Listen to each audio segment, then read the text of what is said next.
셜록 홈즈의 바스커빌 신의 사냥개 제6장 이어서 낭독해 드리겠습니다. 제6장 바스커빌 씨 저택. 약속된 날에 헨리 바스커빌 경과 모티머 박사는 나를 기다리고 있었다. 우리는 예정대로 데번시어로 떠났다. 셜록 홈즈 씨는 역까지 나와 함께 마차를 타고 가서 마지막으로 경고와 충고를 해주었다. 내가 짐작가는 사항들을 미리 얘기하면 오히려 자네에게 편견을 심어주게 될 거야. 왓슨, 홈즈가 말했다. 그냥 자네가 있는 그대로의 사실들을 최대한 자세히 나한테 알려주면 좋겠어. 가설을 세우는 건 나한테 맡겨두고. 어떤 사실들? 내가 물었다. 생각해 볼 만한 건 뭐든지 다. 아무리 간접적인 거라도 좋아. 특히 헨리 바스커빌이랑 이웃들 간의 관계나 찰스경의 죽음에 대해 새롭게 알게 되는 건 꼭 알려주고. 며칠간 나도 나름 조사를 했는데 별로 신통치가 않아. 한 가지 확실한 것은 다음 상속자인 제임스 데즈먼드 씨는 아주 정감이 가는 노신사분이라는 거야. 그러니 이런 일을 꾸민 사람은 아니야. 그래서 그 사람은 우리 계산에서 완전히 제외될 것 같아. 그러면 황야에서 헨리경 근처에 있게 될 사람들만 남게 돼. 먼저 그 베리모어 부부를 어디로 보내버리는 게 좋지 않을까? 절대 안 되지. 그렇게 한다면 큰 실수야. 그들이 무고하다면 그건 너무 잔인하고 불공평한 일이 될 거고, 그들에게 잘못이 있다면 그걸 파고들 수 있는 기회를 다 날려버리는 일이 될 테니까. 안 돼, 안 돼. 그들은 계속 용의자 명단에 남겨둘 거야. 그리고 내 기억이 맞는다면 저택에는 마부가 한 명 있어. 황야에는 농부가 둘 있고, 우리 친구 모티머 박사는 완전히 정직하다고 믿지만 그의 부인에 대해서는 우리가 아는 바가 전혀 없어. 또 박물학자 스테이펄튼이 있고 그의 누이가 있는데 매력적인 젊은 여성이라고 하지. 레프터 저택의 프랭클랜드 씨도 알려지지 않은 인물이고, 그 밖에 이웃이 한둘 더 있을 거야. 이들이 특히 자네의 연구 대상들이야. 최선을 다할게. 총도 가져가는 거지? 나도 그 생각했어. 가져갈 참이야. 잘했어. 밤낮으로 총을 옆에 두고 항상 조심해야 해. 우리의 친구들은 벌써 1등 칸을 확보해 놓고 플랫폼에서 우리를 기다리고 있었다. 네, 새로운 일은 없었습니다. 내 친구의 질문에 모티머 박사가 대답했다. 한 가지는 맹세할 수 있습니다. 지난 이틀간은 아무도 우리 뒤를 밟지 않았다는 겁니다. 밖에 나갈 때는 항상 주변을 주시했으니 아무도 저희 눈에 띄지 않고 미행할 수는 없었을 겁니다. 두 분이 항상 함께 다니신 거지요? 어제 오후만 빼고요. 시내에 나올 때면 꼭 하루는 즐거운 시간을 갖거든요. 그래서 외과대학 박물관에 갔었지요. 그리고 저는 공원에 사람 구경을 하러 갔었지요. 바스커빌이 말했다. 하지만 우리 둘 다 아무 일도 없었습니다. 경솔한 행동이었습니다. 홈즈가 머리를 흔들며 말했다. 심각한 표정이었다. 제발 부탁드리는데 현리경, 혼자 돌아다니시면 안 됩니다. 그랬다가는 엄청난 불행이 닥칠 겁니다. 잃어버린 신발 한 짝은 찾으셨습니까? 아니요, 돌아오지 않았습니다. 그랬군요. 흥미롭네요. 그럼 잘 가십시오. 기차가 플랫폼을 미끄러져 나갈 때 홈즈는 덧붙였다. 헨리경, 잊지 마십시오. 모티머 박사가 우리에게 읽어주었던 그 이상한 옛날 전설에 나오는 문구를요. 어두울 때는 황야를 피하십시오. 악의 기운이 피어오르는 때니까요. 나는 플랫폼을 돌아보았다. 우리는 플랫폼에서 한참 멀어지고 있었다.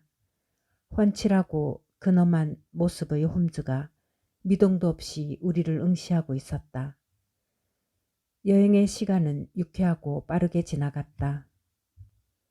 나는 일행 2명과 더 친해졌고 모티머 박사의 스페니얼과도 장난도 쳤다.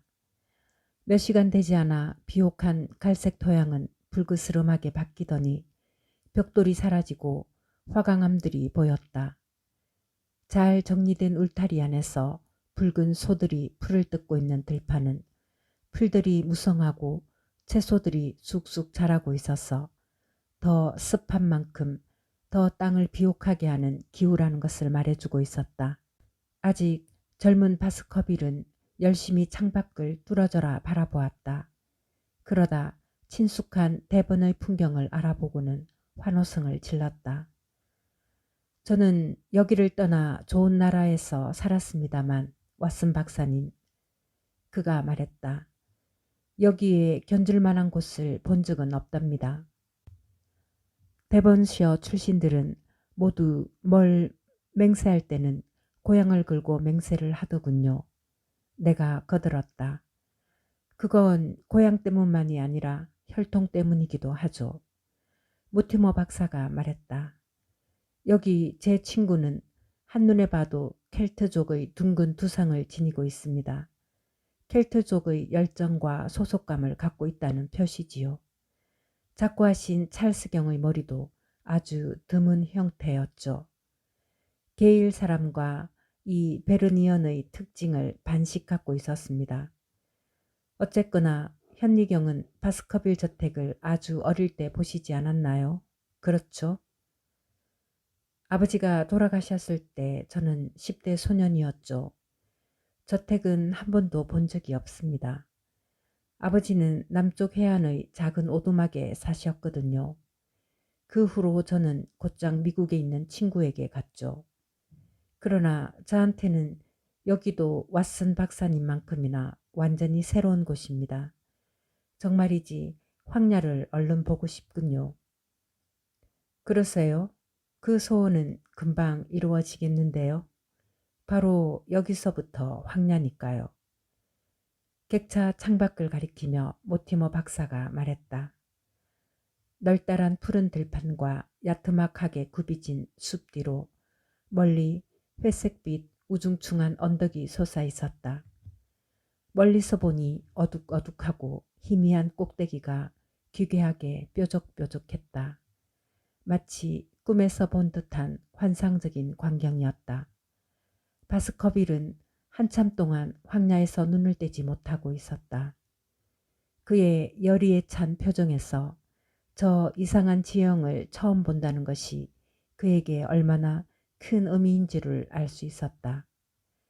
그의 핏줄들이 오랫동안 이곳을 지배해왔고 아직도 그 흔적들이 깊이 남아있는 것이다. 그리고 여기 평범한 객실 구석에서 그는 트위드 양복을 입고 미국 억양을 섞어 말하며 앉아 있었다.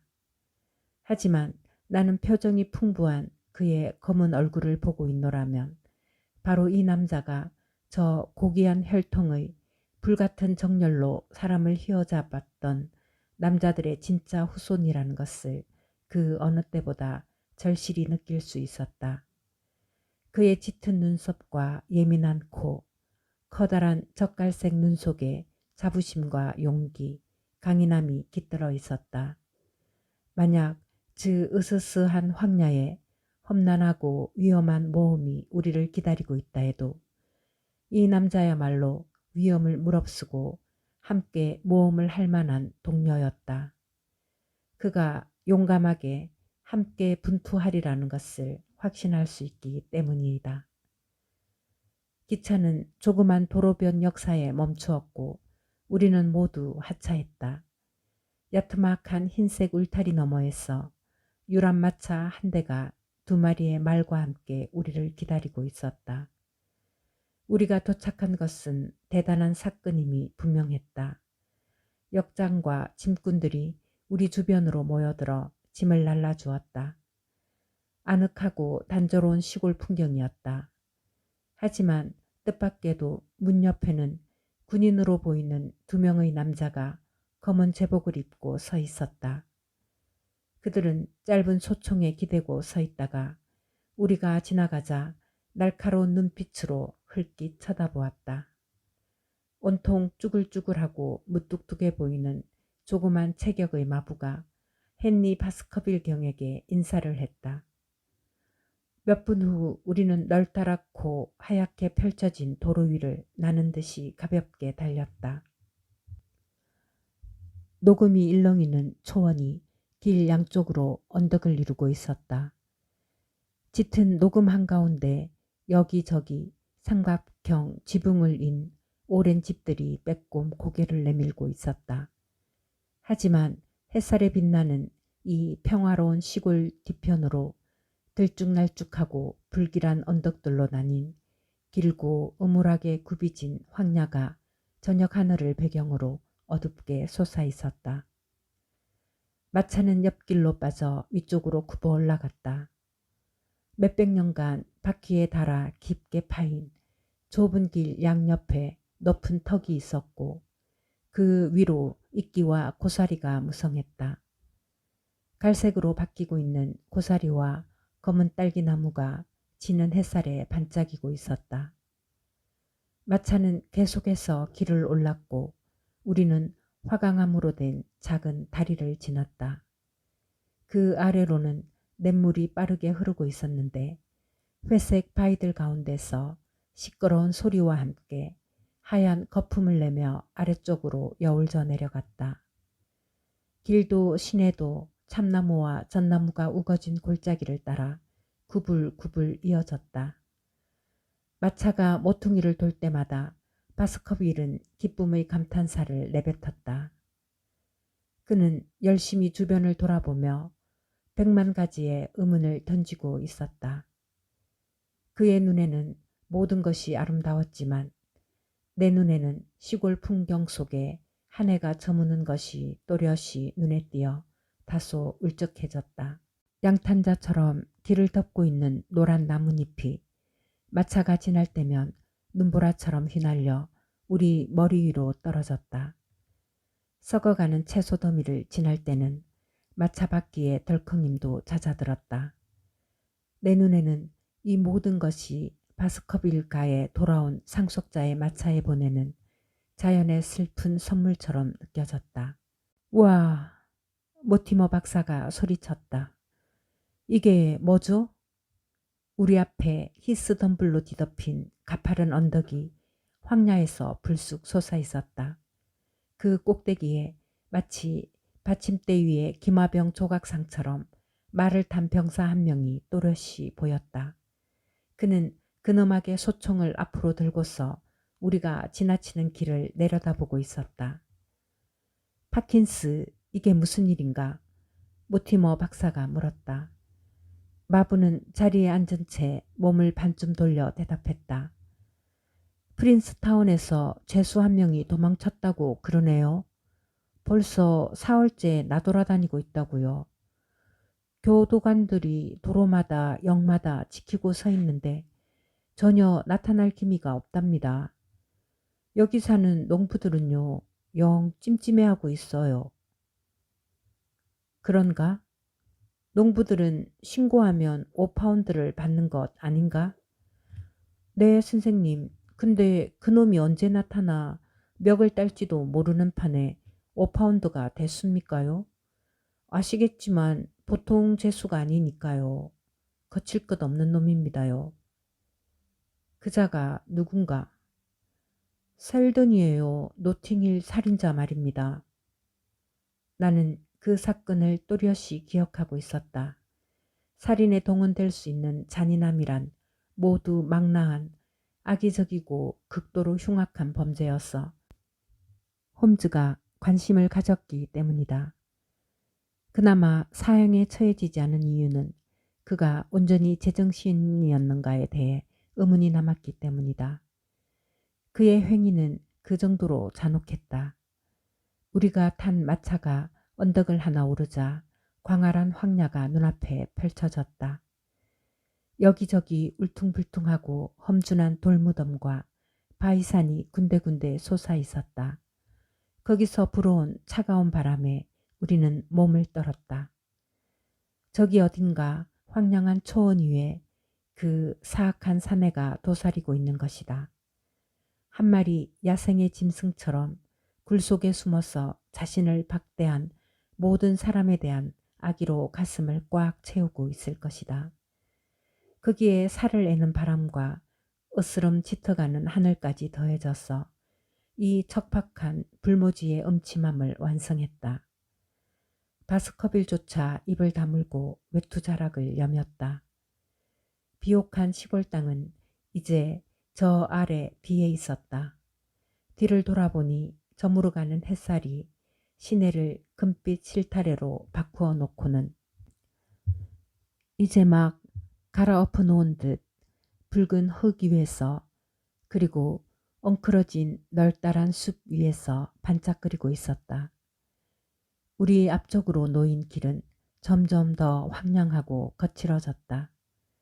젓갈색과 올리브색이 섞인 빛 아래 거대한 바위들이 여기저기 뿌리 내린 듯 놓여 있었다. 가끔 황야의 오두막을 지나쳤다. 돌로 벽을 쌓고 지붕을 이은 집에는 그 삭막함을 덜어줄 담쟁이 덩굴 따위는 찾아볼 수 없었다. 그러다 갑자기 컵처럼 움푹 팬 곳이 나왔다.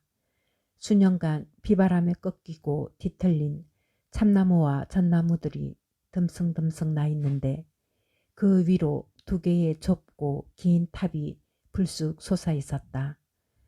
마부가 채찍으로 가리키며 말했다. 바스커빌 저택입니다. 저택의 주인은 이미 자리에서 일어나 상기된 얼굴로 눈을 반짝이며 저택을 뚫어지게 바라보고 있었다. 몇 분 후 우리는 관리인 주택이 딸린 정문에 도착했다. 환상적인 미로 같은 문양의 대문은 연출로 만들었고 비바람에 시달린 양쪽의 거대한 기둥에는 이끼가 덕지덕지 껴 있었다. 그리고 두 기둥 꼭대기에는 바스커빌가를 상징하는 수태지의 머리가 장식되어 있었다. 관리인 주택의 검은 화강암은 바스러지고 석갈에는 살을 다 드러내고 있었지만 그 앞에 반쯤 지어진 새 건물이 있었다. 찰스경이 가져온 남아프리카 황금으로 맺은 첫 결실이었다. 입구로 들어서서 진입로에 접어들자 바닥에 쌓인 나뭇잎들의 마차 바퀴 소리가 다시 잠잠해졌다. 머리 위로는 고목들이 가지를 들이워 컴컴한 터널을 이루고 있었다.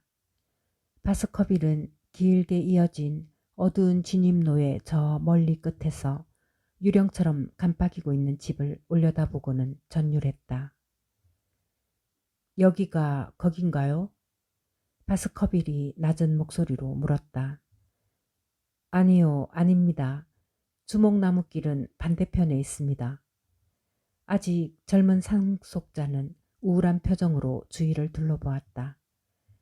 이런 곳에 사셨으니 백부님께서 자신에게 곧 불운이 닥칠 거라고 느끼셨을 만도 하군요. 바스커빌이 말했다. 누구라도 겁을 먹었을 겁니다. 6개월 안에 이 위쪽에 전등을 줄줄이 달겠습니다. 바로 여기 저택 현관 앞에다가 1000촉짜리 서원 전구와 에디선 전구를 달면 몰라보게 달라질 겁니다. 진입로 끝은 널따란 잔디밭이었다. 우리 앞에는 저택이 서 있었다. 희미한 불빛 속에서 육중한 중앙 건물에 현관이 돌출되어 있었다. 건물 앞부분은 담쟁이 덩굴로 예쁘게 덮여 있었고 여기저기 덩굴이 잘려나간 곳에 창문과 가문의 문장이 어두운 베일 사이로 보였다. 이 중앙 건물 위에 아까 본 쌍둥이 탑이 솟아 있었는데 언제 만들었을지 모를 총안이 잔뜩 뚫려 있었다. 탑의 좌우로는 좀 더 현대적으로 보이는 검정색 화강암으로 된 부속 건물들이 있었다. 두툼한 중간 문설주가 있는 창에서 침침한 불빛이 새어나오고 있었다. 가파르게 뾰족 올라간 지붕의 높다란 굴뚝에서 검은 연기가 한 줄 피어오르고 있었다. 어서 오십시오, 현미경. 바스커빌 저택에 모시게 되어 영광입니다. 키가 큰 남자가 현관의 어둠 속에서 걸어 나오더니 마차의 문을 열었다. 저택의 노란색 불빛을 가리고 있는 한 여자의 실루엣도 보였다. 여자가 다가와서 남자가 우리 짐을 내리는 것을 도왔다. 헨리경, 저는 곧장 집으로 가도 될까요? 모티머 박사가 말했다. 아내가 기다리고 있었어요. 여기서 저녁이라도 드시지 않고요. 아니요, 가야 합니다. 할 일이 밀려 있을 것 같아요. 들어가서 집안을 안내해 드리고 싶습니다만 베리모어가 저보다 더 잘 안내해 줄 겁니다. 안녕히 계세요. 그리고 제가 필요하시면 밤낮 가리지 마시고 사람을 보내주세요. 바퀴 소리가 멀어지고 현미경과 나는 저택으로 들어갔다. 현관이 무겁게 철커덩하는 소리가 뒤에서 들렸다. 안으로 들었으니 내부는 훌륭한 방이었다. 해묵어 검게 변한 크고 육중한 오크나무 들보와 석가래를 높이 올린 방이었다. 높다란 도구 뒤로 웅장한 구식 벽난로에서 통나무 장작불이 타닥타닥 소리를 내며 타고 있었다. 오랫동안 마차를 타고 오느라 온 몸이 언 헨리경과 나는 벽난로에 손을 뻗었다. 그러고 나서 주위를 둘러보았다. 좁다랗고 키가 높은 창에는 오래된 스테인드 글라스가 있었고 오크나무 판백널, 사슴박제, 벽에 걸린 문장들이 눈에 띄었다. 방 가운데에 있는 램프에서 나오는 은은한 불빛에 모든 것이 희미하고 침침하게 보였다. 내가 상상했던 바로 그대로군요. 헨리경이 입을 열었다. 그림에 나올 법한 고가의 모습 아니겠습니까? 예전과 똑같은 바로 이 집에서 우리 집안 사람들이 500년 동안이나 살았다니 생각만 해도 숙연해지는군요. 나는 주변을 두리번거리는 그의 검은 얼굴이 소년 같은 열정으로 환해지는 것을 보았다. 그가 서 있는 곳에도 불빛이 비쳤지만 긴 그림자는 벽을 타고 올라가서 마치 그의 뒤에 검정색 캐노피가 드리워져 있는 것처럼 보였다. 베리모어는 우리의 짐들을 각자의 방에 들여놓고 돌아왔다. 우리 앞에 선 그는 잘 교육받은 하인답게 차분한 분위기를 풍겼다. 큰 키에 얼굴이 준수했고 가지런하게 검은 턱수염을 기른 얼굴의 이목구비는 기품이 서려 있었다. 바로 저녁을 드시겠습니까? 준비가 되었소? 몇 분이면 준비가 끝납니다. 방에 따뜻한 물을 준비해 두었습니다. 헨리경. 경께서 새로이 사람을 뽑을 때까지 저와 아내는 기꺼이 여기 남아 있고자 합니다. 하지만 새로운 조건에서는 이 저택에 유능한 가솔이 필요하다는 것을 아실 겁니다. 새로운 조건이라니요? 제가 드리려는 말씀은 단지 찰스 경께서는 완전히 은퇴하셨기 때문에 저희만으로도 필요한 것들을 준비해 드리는데 문제가 없습니다. 경께서는 당연히 더 많은 손님을 맞으실 텐데 그러면 가솔의 구성원에도 변화가 필요하실 거라고 생각합니다. 부인과 함께 떠나고 싶다는 얘기를 하는 거요? 경께서 편하실 때가 되면요. 하지만 당신 가족은 수대에 걸쳐 우리 가문과 함께 했잖소. 오랜 가족 관계를 깨면서 여기서의 내 삶을 시작해야 한다는 건 유감이 아닐 수 없군요. 집사의 하얀 얼굴에 어떤 감정이 잠깐 보였던 것 같아. 저도 그렇게 생각합니다. 제 아내도 마찬가지고요. 하지만 사실을 말씀드리자면 저희는 둘 다 찰스경과 깊이 정이 들었습니다. 그래서 찰스경의 죽음은 저희에게도 큰 충격이었고 여기에 머문다는 것이 매우 고통스럽습니다. 바스커빌 씨 저택에 계속 머문다면 결코 저희 마음이 편해질 수는 없을 것 같아 두렵습니다. 하지만 뭘 할 계획이요? 뭐든 새로 시작할 수 있을 거라고 믿고 있습니다. 고맙게도 찰스 경께서 여러 가지로 챙겨주신 것도 있고요. 그러면 이제 방으로 안내해 드리겠습니다. 오래된 홀 위쪽은 난간이 빙 둘러쳐진 사각형의 복도였는데 올라가는 계단이 양쪽으로 나 있었다. 이 가운데 지점에서부터 양쪽으로 긴 복도가 건물 끝까지 나 있고 침실문들이 이 복도를 향해 나 있었다. 내 방은 바스커빌의 방과 마찬가지로 부속 건물에 있었고 실은 거의 옆방이었다. 이 방들은 건물의 중심부보다는 훨씬 현대적으로 보였다. 밝은색의 벽지와 잔뜩 켜진 촛불들 덕분에 저택에 도착했을 때 느꼈던 음침한 인상은 다소 지워졌다. 하지만 홀에서 연결된 식당은 우울한 그림자가 드리운 곳이었다. 긴 방은 2단으로 되어 있어서 바스커빌 사람들이 한쪽에 앉고 낮은 쪽에는 일하는 사람들이 앉을 수 있도록 되어 있었다. 한쪽 끝에는 악단이 앉을 수 있는 발코니가 식당을 내려다보고 있었다. 검은 들보가 우리 머리 위를 가로지르고 있었고 그 위에 천장은 연기에 그을려져 있었다. 벽에 줄지어 횃불을 밝혀놓은 채 오색 찬란하고 떠들썩한 연회를 열었던 옛날에는 분위기가 이렇지 않았겠지만 검정색 정장 차림의 남자 2명이 갓을 씌운 조그만 램프 아래 앉아 있자니 목소리가 줄어들고 영혼까지 가라앉는 기분이었다. 게다가 엘리자베스 시대부터 섭정 시대까지 살았던 온갖 복장을 한 조상들이 줄을 지어 조용히 우리를 내려다보고 있으니 섬뜩한 기분마저 들었다. 우리는 대화를 거의 하지 않았고 나는 식사가 끝난 것이 감사할 지경이었다. 우리는 현대식 당구대가 놓인 방으로 물러나 담배를 피울 수 있었다. 어휴, 힘이 솟아나는 장소는 아니네요. 현미경이 말했다. 뭐 돌려 말할 수도 있겠지만 지금으로서는 이게 아니다 싶은 생각이 드는군요. 이런 집에 백부님이 혼자 사셨다면 심리적으로 불안한 상태가 된 것도 이상할 게 없을 것 같습니다. 하지만 괜찮으시다면 오늘 밤은 일찍 자리에 들었으면 좋겠군요. 내일 아침에는 좀 더 힘이 나겠지요. 나는 자리에 눕기 전에 커튼을 젖히고 창밖을 내다보았다.